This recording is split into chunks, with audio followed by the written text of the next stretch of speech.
वो लड़की मोहब्बत में बड़ी प्रैक्टिकल निकली। उसे मुझ में हजारों ऐब नजर आने लगे।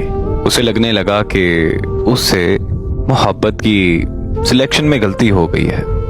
मुझे वो लोगों के साथ कंपेयर करने लगी। मैंने उसके लिए खुद को बदला भी कि शायद वो मुझसे प्यार करती है तो मुझे सबसे अच्छा देखना चाहती है।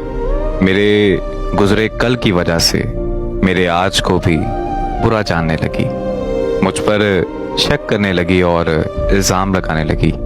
अब वो मुझ पर एक इल्ज़ाम लगाकर खुदा हाफिज बोलकर छोड़ गई है।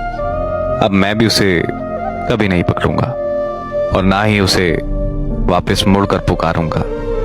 ऐसा नहीं है कि मैं उससे मोहब्बत नहीं करता, पर अब और जिल्लत और इल्ज़ामात बर्दाश्त नहीं होते।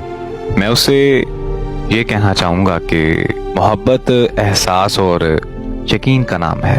मोहब्बत में बेहतर बनना या बनाया नहीं जाता, बल्कि अपनी मोहब्बत को बेहतरीन समझा जाता है। अगर तो तुम में बेहतरीन का एहसास नहीं है तो यकीन मानो कि तुम्हें मोहब्बत नहीं है, बल्कि बेहतरीन की तलाश है जो कि बिल्कुल तुम्हारी ख्वाहिश के मुताबिक हो।